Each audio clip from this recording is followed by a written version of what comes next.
This is the Marketing Hero podcast by ClearPivot, turning marketers into heroes.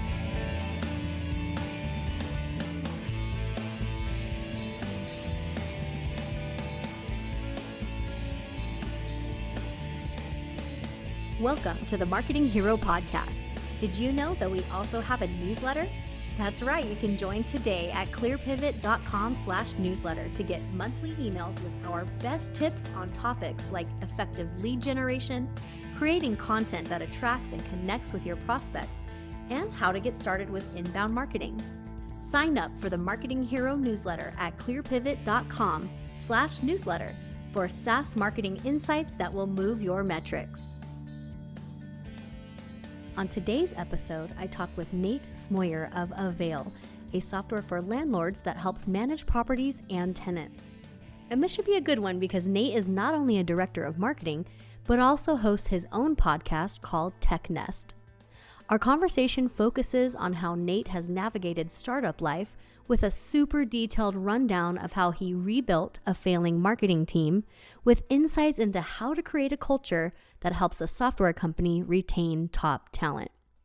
The theme through it all? Self-awareness. Let's get into it. Nate Smoyer, welcome to the show. Thank you for having me. I'm excited to be here. So let's start off with a question that we like to ask all of our guests. What is your favorite part of your career and how did you figure that out? I really like this question. My favorite part of my career is, might sound like an exaggeration, I do what I want. How do I figure that out? As a kid, I had ideas and things I wanted to do, and I've always just did them. And that includes, when I was a teenager and realized maybe before then, I liked selling.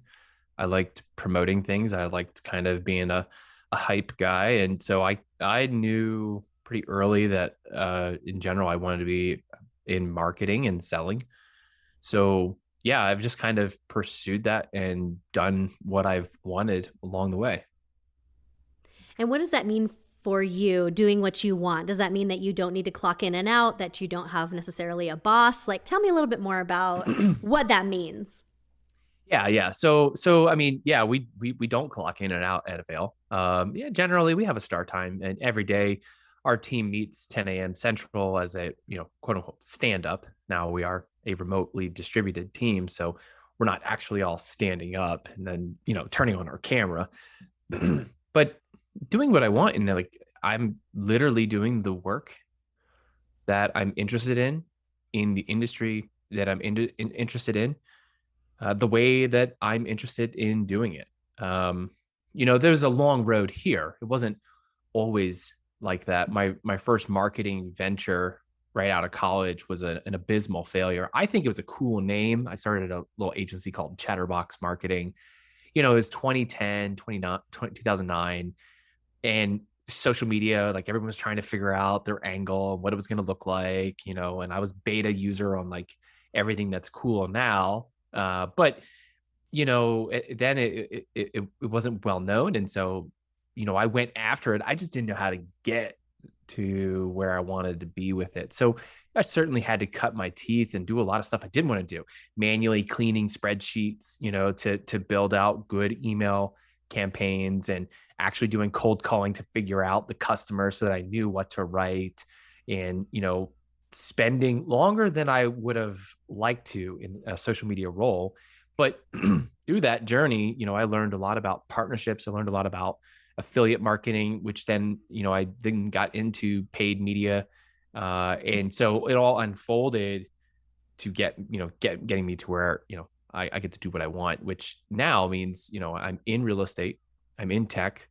We're doing something that's improving something for not just business customers, which is, our landlords at Avail, but also for renters. There's 45 million Americans who live in a home that's rented, or is owned by a mom and pop landlord. And so, that's a pretty foundational thing to a lot of communities. And that's important to me. So being able to pursue that and to be a part of that and to progress and grow that, that's awesome. And then I get paid to do it. I would probably do it for free. That's So really don't special. don't tell my boss. Yeah, that's really special to be in that place in your career where you feel like you've found your calling, you're getting paid to do what you love. You have the flexibility to kind of live life around that and all of those things. What's your advice for people who feel like they're maybe not living that dream quite yet? Is it stick to it, you'll get there, buddy? Or, what kind of things do people need to do to uncover that passion and to then go for it like you have?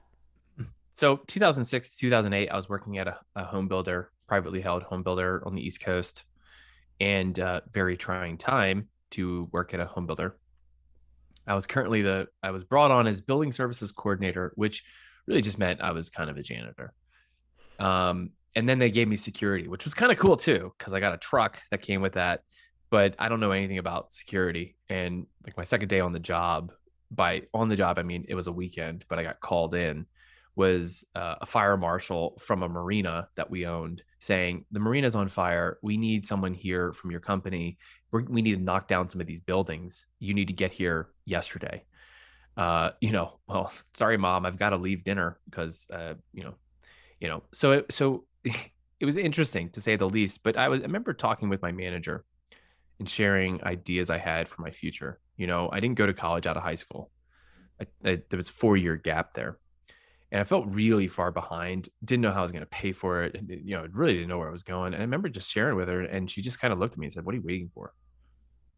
And it was kind of a good like kick in the teeth. Like I needed that. I respond to that.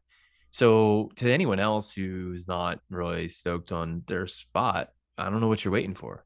Like, what are you waiting for to change? Ain't nobody going to do this for you. No one cares about your career the way you care about it generally. And if you don't care for it, it's going to be really tough to find someone who really wants to care for it more than you.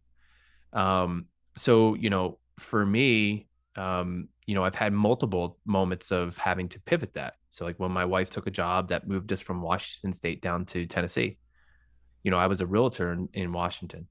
We go to Tennessee and I'm not going to be a realtor again. And then we move and I have to start my business all over again. So I started trying to get a job and I couldn't get a job. I'm actually pretty terrible at getting a job. I hate the process. I hate the resumes. People want to ask what college I went to. And I think that's dumb. So, I just suppose I'm going to start a business. And, there was no one to hold my hand in that. I'd never run an actual agency other than my failed one right out of college. So I had to learn that. I spent some money on a training course, but then it was like, well, where am I going to go after? What's my business going to go after? And, I learned early, small businesses just mean small budget, which means make little money. So I wanted more. I wanted bigger business. And that's how I found prop tech. I was like, look, I like real estate. I like technology. How do I pair those together? How do I build a business out of that? How do I get a slice of this? When I'm seeing companies raise millions of dollars, I know they're allocating some of that towards paid media marketing. So I had to do that really well. So how do I get a piece of that? And that's where I built my podcast, was my intro into the industry. So I didn't have any connections. I didn't have any contacts. I didn't come from any companies in that industry. I totally built my own way into it, totally by force. I am a person who is the connector and industry insider, just by saying so, and then doing it. There was no waiting for permission. So for anyone in that position, the question is, what are you waiting for? And figure out what that is truly. And if there's nothing to wait for, then get started. I think what you're saying is to observe what you're doing in your career, figure out what you like about it and what you don't like about it, and try to do more of what you are passionate about. Yeah. I mean, you are your own customer. For everyone who's a marketer, we always talk about like focus on the niche and learn your personas and, dig into and have empathy for. Why wouldn't you do that for yourself?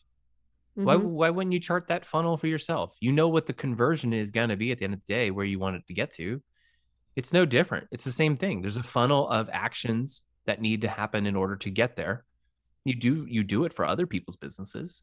Why not do it for your career as a business? You should. And there's no reason, if you can't do it in a business, that you can't do it for yourself. I love that idea. Creating a buyer persona for yourself, as yourself. That's great. I think just such an interesting transition from being, a real estate agent to then a marketing agency to then a tech startup. And I'd love to hear a little bit more detail about that story. So, I had spent a few years working at a software company previously in ad tech before I became a realtor. So I actually had marketing chops. I had cut my teeth on a lot of campaigns. Being a realtor gave me a lot of unique experience. Most people will not go from salary to unsalaried sales position. That's a very scary place to go. But I also realized that what most people don't do, if I'm willing to do it, gives me a unique competitive advantage. So once I realized that, that was actually a really good selling tool for me to use. I had bought and sold property for other people. I bought and sold property for myself. I was currently a landlord, so I have investment properties that I manage myself. And then being able to then apply a marketing lens to that to companies in that space added a lot of credibility. When I created my podcast, uh, I used it as a sales funnel. So we get these emails all the time. If you've got 15 minutes this week, I'd love to show you how I can double your leads and help you reach your targeted customer, right? And I ain't got time. Nobody's got time for answering those messages. But what we don't get on a regular basis, and I'm talking to business owners, right? We as business owners, what we don't get is an email. I've got a podcast that focuses on your niche industry, and I'm looking to focus or to feature leaders like you. Would you be interested in being a featured guest? Well, this is totally different. The difference between that and a sales call, as far as the content, is almost zero. I'm still running a needs analysis call. The difference is they're not coming in defensive. You have a split second to convey information that someone else receives as not threatening to them or not going to be something they need to defend against. Sales situations almost immediately puts up defense barriers. But featuring you as a podcast guest, you open up, you tell me all the things, and then you email me afterwards saying, hey, I'm actually under NDA. Can we edit that piece out? Which has happened more than once. And so, that's how I was able to get in the door and build out of that. Now the podcast goes further, right? So I send them the visual assets, the recording, they share it. Now they're validating me in the industry. So, what led to Avail was after 40 some episodes, they saw me in the industry and reached out with some news about their business and said, this might be something that you want to cover. I said, sure. Why don't you have the CEO come on the show? Now, they didn't know this, but I put Avail, they were one of my top 10 prospects when I started outlining my agency almost a year prior to that happening. So they were in the crosshairs. I was targeting them with everything I was doing. They just didn't know it. And that's great. And I love telling them that story now because it's like, guys, you didn't know this, but I was reeling you in. You weren't pulling me in, And so they come on the show. And out of politeness, almost every time at the end of the show, I tell them they did a great job interviewing. They say, Nate, thanks for so much having me on. By the way, what do you do full time? Because it's just common courtesy. Like if you understand conversations, you know how this goes. And then I could just say, I help early stage prop tech companies scale their growth through paid media.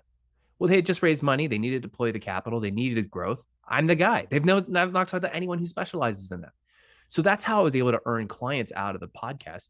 But with Avail, it really worked out because they actually fit one of the three criteria I had set for my exit strategy out of the agency business. First one was to get acquired, which I knew probably would never happen. The second one was to find a product and then leave agency customers behind and just go all in on my product. And we came close to licensing a product. It was a prop tech product out of India. But Shoe Dog Millionaire told me that you should never license a product that you don't have exclusive rights to. And we couldn't get that, so we didn't do it. And then the last one was to join a client that wanted me to work with them. And that was the scenario with Avail. So that's actually how I got the job. Was I took the contract, I went far and above scope, and I liked working with them. I saw the opportunity, I saw the vision, and they said, Nate, why don't you join us full time? I played a little hard to get, but then they made me an offer I couldn't say no to. That's wonderful. And then I noticed in some of my research that Avail was really kind of quickly sold to realtor.com. Is that right? Yeah. So I joined the company June 2019, and then we exited the business in December 2020. So a very, very fast turnaround. Yeah. Tell me more about that process and how you were involved in that. How early was Avail when you got in there? And, what was the process like taking Yeah. taking it to the point where it was ready to be acquired. And just tell us a little bit more about that process from a marketing Yeah. standpoint. I mean, when I first joined Avail, it was like 25 people. And then, few missteps. We had a marketing team that was assembled when I joined, but I think that there was just not the right lens applied to some of the positions and the personalities that were brought in. And really, in all seriousness, you need to want to work at a startup. One of my screening questions was, why do you want to work here? Like, honestly, there's other jobs that are easier. They pay more. There's less risk of us running out of money. Why would you want to be in this? And you have to really have a good why. And so we actually went through a little bit of a deconstruction and lost quite a few people early on in that. And so 6 months into the job, I had one writer, and I had another person who was previously in customer service with no marketing experience, and that was my marketing team and me. That was it. Wow. That was all we had. Well, it's 2020. March hits. It's pandemic shutdown.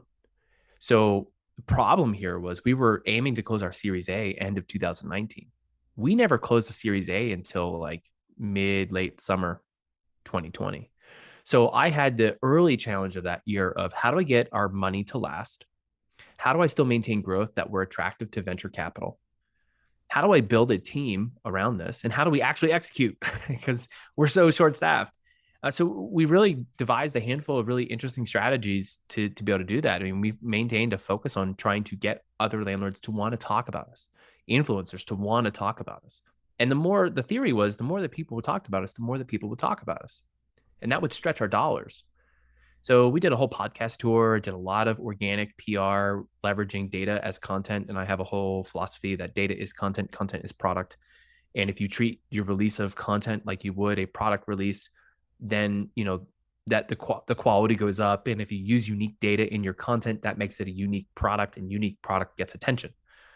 So that's really what we hammered on hard. And so when we closed at Series A, it was an accelerant. I was able to put a lot of people in place, and we actually already had a lot of systems. We had worked and focused on systems and creating a base to be able to bring people in.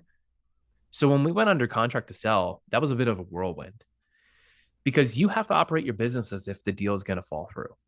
You have to understand that it's hard to sell a business, and especially a venture-backed one. So we operated like, hey, nothing changes. Like, this deal will probably fall through. So we need to hustle and move and do all we can. At the same time, I have to maintain composure with my team, because I know what's happening and we're keeping it on the low, because that's how that stuff works. And, I handle all the diligence, handle the questions, if you sell the vision, sell the future prospects. It was an interesting process. I got to be a part of a good portion of it. And I think what it will do is, for the next time something like that pops up, I know I'll be a little bit more prepared and thinking through, how do we prepare a business for that day, because it's freaking hard. Yeah, it's a big deal. I mean, even just what you just described is a lot to handle in 18 months. A lot. Yeah. I want to know a little bit more about building that marketing team back up. Of course, you know that this podcast is focused on SaaS marketing. And so we've got a lot of SaaS marketing listeners. And a lot of people that work at startups. So people that may be in that position that you just talked about of, I've got a writer, I've got a guy that's kind of green, and I'm trying to teach him what to do, and me, and then what do I do from there? So I love that you highlighted systems. I think that's one of the most important and overlooked ideas in marketing is having a system, having a process, having a project management software, that kind of stuff. But once you have that foundation there, what were some of your next steps? Who did you bring in first? What kind of things were you looking for on that team? And how did you make sure that the personalities were going to be a good fit for what you were trying to achieve? Yeah. So first, a hiring process. I mean, we have a pretty distinct hiring process. Application comes in, the hiring manager reviews the application. If it's good, hiring manager calls the applicant and goes through just a confirmation, what the position is, the expectation is full-time, whether it's remote, in person, type of company, quick backgrounds. Is this what you want to be doing? Yeah, cool. Okay, let's go ahead and schedule your screening. The screening is with the manager again. At one point, we used to be able to do that in person. Now it's all over the phone. And that's a 30 to 45 minute interview just with the hiring manager and the candidate. The second round is the technical. The technical brings another person in from the marketing team, and we really hone in on the skills. And so we go into some technical questions. I love throwing out the curveball. What does UTM stand for? And, because UTMs is like, we all use UTMs. We know what it is. What does it stand for? I don't freaking know. I always forget and have to Google it, right? It's Erkin tracking something, right? But the point of it is just to really understand where they technically sit, because they both have to think strategically, but also tactically execute. Following that, there's a back-to-back round, which is our cultural and behavioral. And this is where we include people from other teams as well as other people from marketing. So they get to interview with another 4 people, frequently with co-founders as well. And then after that, there is no conference, but everyone submits a form based on attributes that should come out of the questions that are already scripted for those interviews, so that we can interview for culture and behavior. So we start with experience, we move into technical skills, and then we try to match with behavior and culture. So that's, having that hiring process really detailed and, thorough, but also shared documents. Everyone knows how it operates.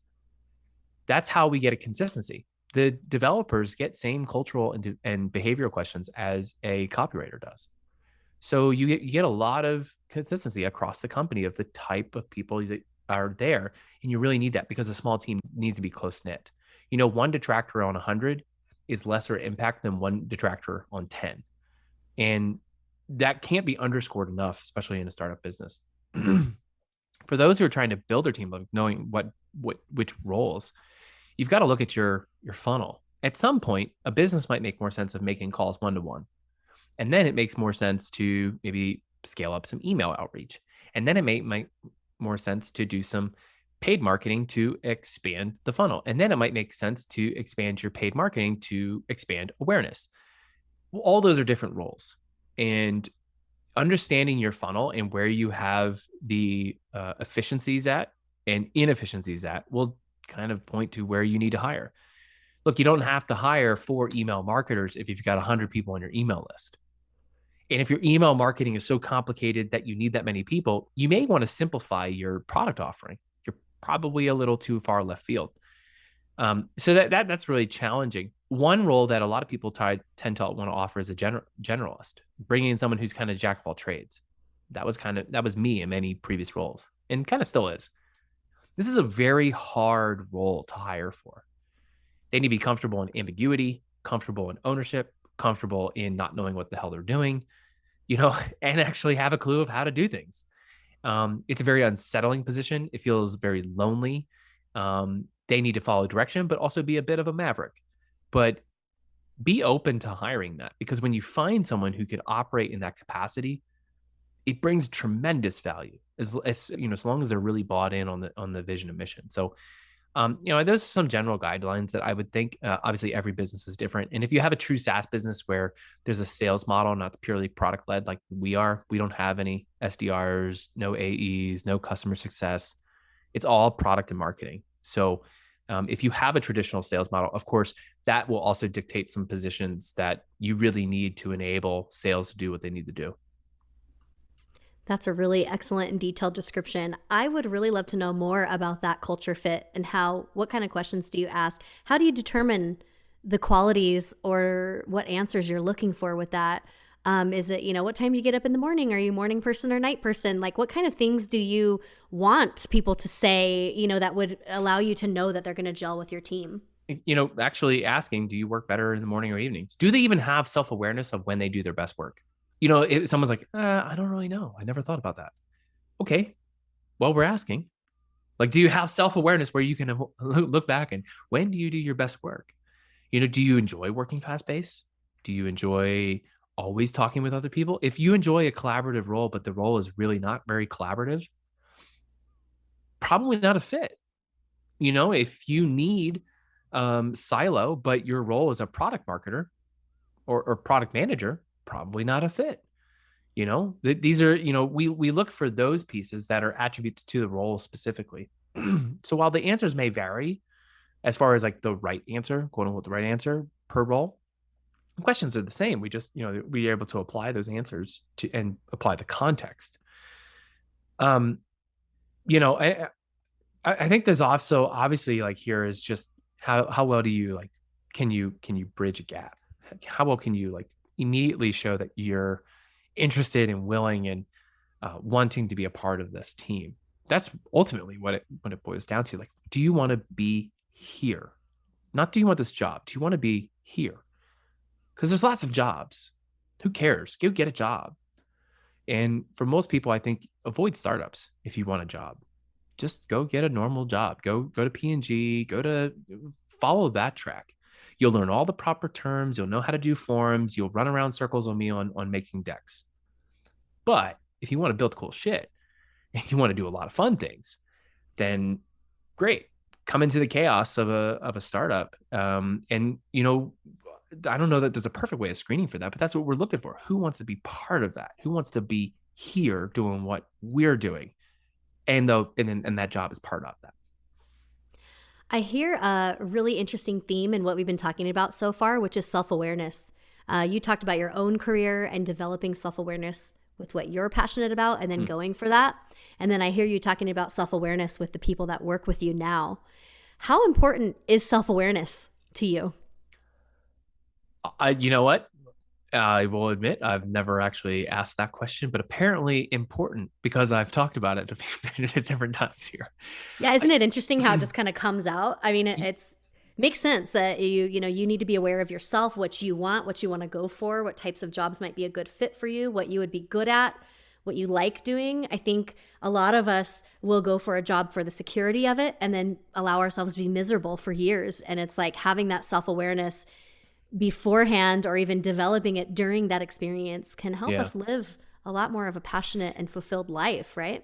Yeah, I think there's a lot of false insecurity that people think is secure in their job. And it's a false sense. So being self-aware is actually to everyone's benefit. Look, I know right off the bat, I sometimes am terse or short. And culturally, for people on the West Coast, when I left Philly and went to Washington, I learned very quickly that really upset a lot of people. Hey, what do you think of this? I think it sucks. I'm not being rude. I'm not trying to hurt your feelings here, but if you want my genuine truth, which I believe is going to be most helpful, yeah, I think this sucks. I think this looks terrible. I could have done better than that in my sleep, and I can't make things. But for some people, they find that ultra insulting, and that actually can get in the way of working well. So you have to be aware of how you present you and what you do, because at times you need to adapt to others. You need to be willing to adapt to others' ways or meet them where they're at.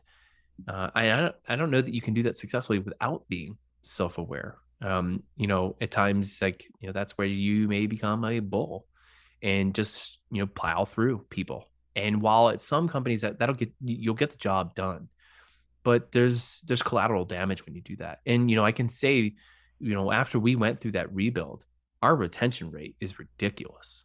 I mean, we don't see departures on a regular basis. It's very, very far and few between. And I think a lot of that has to do with how selective up front we are and intentional, and really getting the buy-in from people. Like, do you want to be here in what you're doing? That really helps. I find it so interesting what you're saying about retention. We're in the middle of this thing everyone's calling the Great Resignation, right?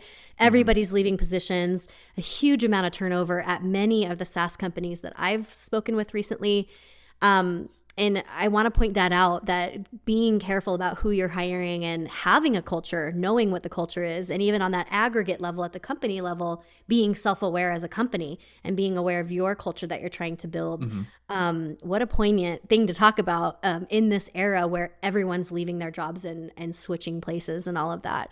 Do you feel like there's a big impact on your growth and your bottom line as a company because you're able to retain talent? Oh yeah. How much does that matter to you as a company? Hugely, because when I lose a role, like we did recently lose a role, and I'm not mad about it. Our affiliate marketer left after only a few months. And usually I would have been like, man, what did I do wrong? Where did I miss this? I should have seen something. I should have seen this coming. The reality is actually 8-9 years ago, I recruited this guy to be an affiliate for a different company I was working at. And that company finally opened up remote options. And that's been his dream company to work for. So he went to work for that company, So I was very happy for him because I used to work there. Now he gets to work there, and it was a great fit, and the timing for him to join our team, genuinely, I think it was perfect. I knew it was right where he was at. He was looking for something that would be the right thing. I knew I needed someone who had his talents. He actually helped build out some systems. The problem is, though, now I am the affiliate manager. I have a staff of 9. We have several agencies we work with, and I'm now the affiliate manager while I hire that role. So if anyone's looking for an affiliate role, there's a little bit of a plug there. Avail's hiring. But it's a big setback. It's tough to keep moving when you lose those key people in those key positions. But I mean, not to harp on it, but that's the point of systems, because I've been out of it running our affiliate for our program, myself for quite some time. But I have a deck and I have operations docs, so I know where everything's at. I know how to do it, and now I just have a part-time job in evenings and weekends. On top of your full-time job, yeah, it's right, wonderful. until we fill it. So tell me a little bit more about, I love the systems, the documents. That really helps a lot, I'm sure, with anyone that comes newly to the team or people who are filling in for roles that leave. Can you tell us a little bit more about your onboarding process? What does it look like after you've found that right fit person with the cultural questions, the technical skills, all of that? How do you onboard people and help them to get started in the right way on your team? Yeah, so everyone gets about 80 hours of training. That's on the industry, the product, the competitor landscape. I mean, anytime you talk with me, you're going to get a lot on the competitor landscape. I mean, I keep a sheet of like 100 of our competitors, and it's then detailed down to the feature set of what do they do and what do we don't do and all that kind of stuff. So you can really see, like, why is it important that we make our argument convincingly? Because there's lots of options. And through that, they also get a lot of, it's job specific training as well. So if we have stuff in place as far as systems and documentation, like, they go through that. If it's a new role, we're going to be building this out and, making sure that they're aware of that. In addition to that, everyone gets a 100-day roadmap. So you come on in your second week, I'm going to walk through a detailed spreadsheet that has categories and deliverables for the next 3 months. And we're going to go through that, and we're going to enter it from the spreadsheet into Airtable. That'll be one of the first things you do is, adding projects into our roadmap for marketing. And we chart that path forward. And, there's some things that will change and it'll be adjustable and that kind of thing. And sometimes we get to month 2 and we've done half, and sometimes we've done all of it. Obviously some different paces, and sometimes with new positions, we're probably a little over aggressive in what we think is accomplishable within this first 3 months. But you have a roadmap of what should I be doing. It's really important in a remote environment that people feel part of a team and they have a clear direction. They should really feel like, okay, I know what I'm doing. The first few weeks is really hard, but when you're remote, you have no one to mirror. You have no one to truly shadow. You can't just follow. You don't hear things overhearing at lunch. That's part of the intentionality that you have to put into building a good, solid remote team. As part of that, everyone gets an onboarding buddy that's from a different team. So we have criteria for what it means to be an onboarding buddy, and from a different team, they are that onboarding buddy. And then they do like a few like virtual coffees, if you will, with that person, as like checking in. How are things going? Do you need help finding anything? They're also a go-to resource during the day of, where do I find this? Do you know who does that? So that you have a person as well as your direct manager, so that, you kind of split the requests between the two, kind of thing. But it also gives them a friend, someone to work with. I think partly because of how we run the marketing team. Every Monday in the afternoon, we do the weekly sprint. Tuesday through Fridays at 10 a.m. Central, we do stand up and talk through what projects we're working on. Those first 2 weeks, there's a lot of shadowing actually of what everything is happening within the department, that they get a good sense of what's happening. Once a month, we do what's called a marketing recap. It's an all company call that I lead. We build out a deck. It's usually 50, 60 pages of content. And we start with high level KPIs on where we landed for the last month, how much money we spent. We go through the key projects coming up, challenges in our way. And then we demo 3 or 4 projects in detail of what happened. And then that deck is shareable. Everyone has access to it. Anyone can comment on it. Anyone can call anything into question. And so again, that ultra visibility within the first month, they've gotten 80 hours of training on the product, the industry, our landscape. They've gotten on-the-job training on what they're doing. They got a roadmap for the first 3 months. They've met with the team 10 times within the first 2 weeks, aside from just their introduction to our Slack channel and all that jazz. And they have an onboarding buddy that they've had several opportunities to connect with. So after the first month, you're really ingrained in what we're doing.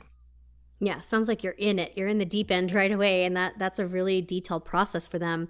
How do you maintain that connection and build that company culture long term with a remote team? I think there are a lot of people out there that want to know how others are doing that. It seems like company culture is a very important part of what you do there. How do you maintain that other than the stand-ups, the marketing check-ins? Yeah. Do you have like social hours or like volunteer days? Or tell me a little bit more about how you build that company culture at Avail. I mean, let's go back to the beginning, right? I do what I want. So do what you want is kind of, it sounds selfish, but it's kind of based and rooted in fun.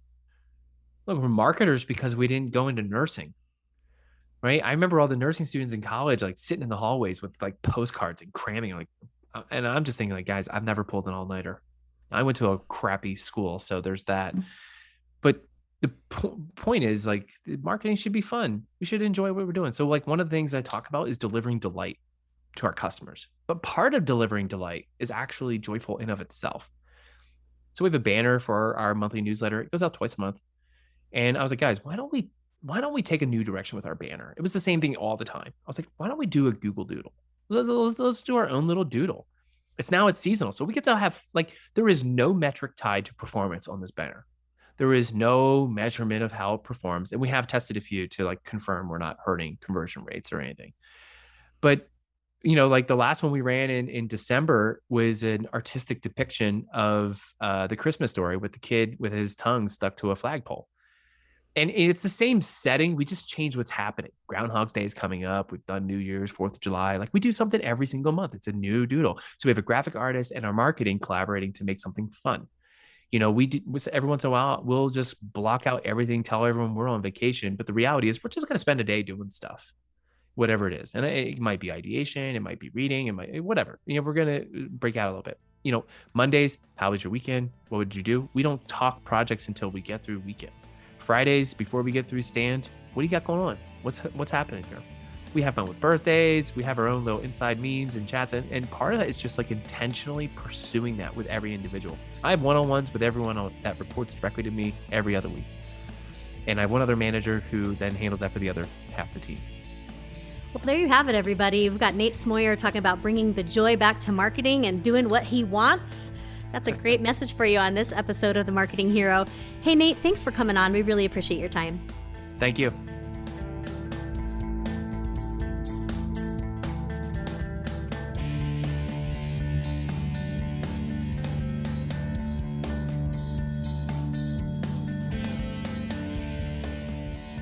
You've been listening to the Marketing Hero podcast by ClearPivot. Be sure to join us next time.